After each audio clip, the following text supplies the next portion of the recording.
प्रभु की जो परिभाषा है, सबसे पहले तो ये कि जैसे जिस भी प्रभु में जितनी शक्ति है वो उतना ही स्वामी है, उतना ही मालिक है। जिस प्रकार एक जिले के अंदर डिप्टी कमिश्नर होते हैं, वो भी साहब हैं, वो भी मालिक हैं अपने एक डिस्ट्रिक्ट के। फिर कमिश्नर भी साहब है, वो 4-5 डिस्ट्रिक्ट्स के ऊपर होता है, जिलों पर। फिर मंत्री साहब होता है, वो एक विभाग में मालिक है। फिर मुख्यमंत्री साहब होता है, वो एक स्टेट प्रांत में मंत्री साहब होता है, वो भी मालिक होता है। साहब मीन प्रभु, स्वामी, राम, उसको अल्लाह कहो चाहे स्वामी कहो।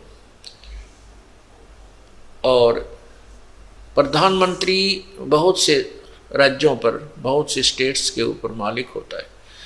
और राष्ट्रपति पूरे राष्ट्र पे जो है ओवरऑल कंट्रोलर होता है, तो वो भी साहब है, राष्ट्रपति साहब, प्रधानमंत्री साहब। तो अब हम जैसे यहाँ ब्रह्म बोला जाता है, वैसे ब्रह्म का अर्थ भगवान होता है, ब्रह्म कहो। अब यहाँ जैसे कोई भी किसी ऑफिस में काम करते हैं, जैसे हम ऑफिस में काम करते थे, दास जेई लगा हुआ था, तो एक्सियन ऑफिस में जाते थे तो वहाँ के क्लर्क लोग यही बोलते थे कि साहब का ऐसा आदेश है, साहब ने ऐसा कहा।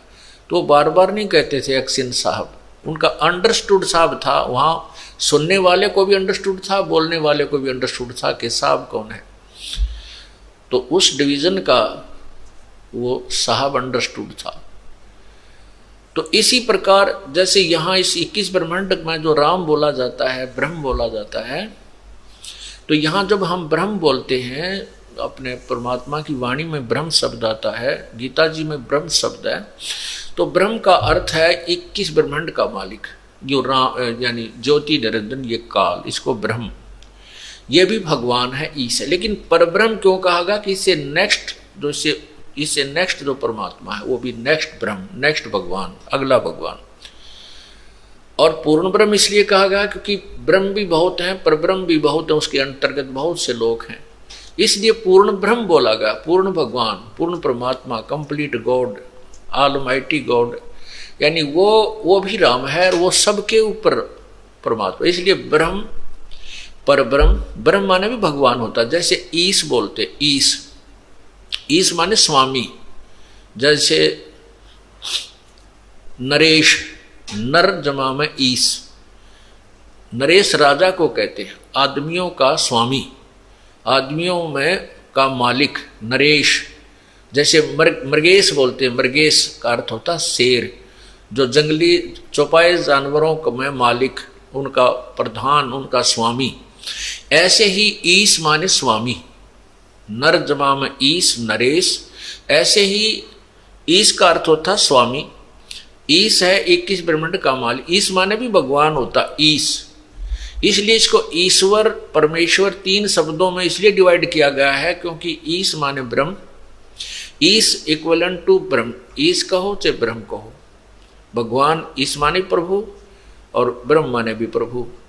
और ईश्वर, जैसे हम ब्रह्मा जी को भी ईश हैं, विष्णु जी भी ईश हैं, स्वामी हैं, मालिक हैं, साहब हैं, शिव जी भी साहब हैं। ये अपने एक ब्रह्मांड में एक विभाग के स्वामी हैं, एक विभाग के ईश हैं, भगवान हैं। अब इनका पिताजी जो है ये इनके ऊपर ईश है,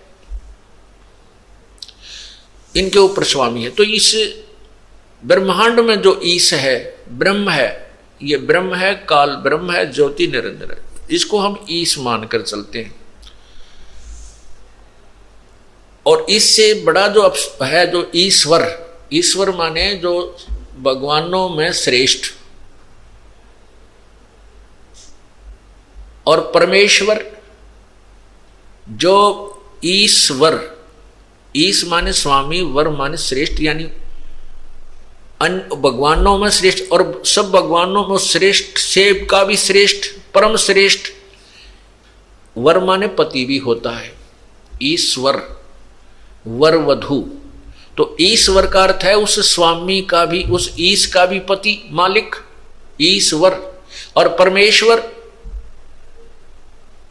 परमेश्वर उस ईश्वर का भी परम वर, उस ईश्वर से भी परम श्रेष्ठ परमेश्वर कहलाता है। ईश ब्रह्म, ईश्वर पर ब्रह्म, और परमेश्वर पूर्ण ब्रह्म, परम अक्षर ब्रह्म। इस प्रकार हमने ये प्रभु की जो डेफिनेशन है ऐसे समझना है।